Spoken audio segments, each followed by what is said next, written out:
দেখুন মা হ্যাঁ বাবু সাবধানে যাস, হ্যাঁ ঠিক আছে আমি চললাম। তাড়াতাড়ি চলে আসবি কিন্তু। মা তুমি এটা কি করছিলে? যা করছিলাম সেটা ঠিকই করছিলাম। ঠিকই করছিলাম মানে? তুমি দাদা স্কুটিতে ভাবে রং কেন লাগাচ্ছিলে? তুই জানিস না তোর দাদা আমাদের পিঠ পিছে কি করছে? কি করছে মানে আমি কিছু বুঝতে পারছি না।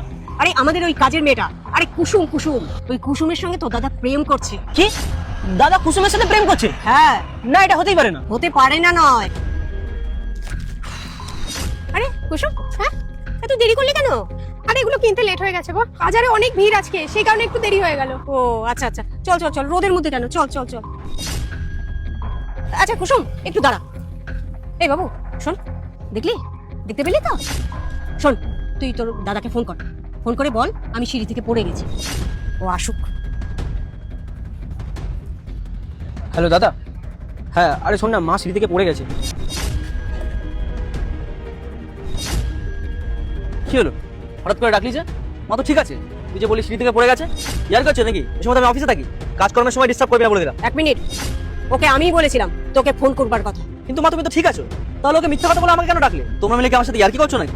এ আর কি আমরা করছি না তুই করছিস? কি বলছো আমি কিছু বুঝতে পারছি না, খুলে বলো। তোর সঙ্গে এই কাজের মেয়েটার কি চলছে? কি চাতা বলছো? একটা কাজের মেয়ের সাথে আমার কি চলবে? কি রে মাকে বোঝা। তাই ও বোঝাবে আমাকে, আর আমি মিথ্যে সন্দেহ করছি তো? এটা কি, এটা মিথ্যে সন্দেহ? এটা কি মানে? ওর প্যান্টে দাগ লেগে আছে, এতে আমার সাথে ওর সম্পর্ক কি প্রমাণ হচ্ছে? আচ্ছা নিজে স্কুটিটা একবার দেখ তো। আমার ভিডিও ভালো লাগলে মায়ের জন্য লাইক আর বাবার জন্য সাবস্ক্রাইব করে দিন। বুঝতে পারছো না তোমার মা দেখবে কি চেল্লামিল্লি করছে? আরে চিল্লামিল্লি করলে হবে? যাবো ঘুরবো তবে তো মজা, না বুঝলে কি যায় আছে। চলো চলো। বসো।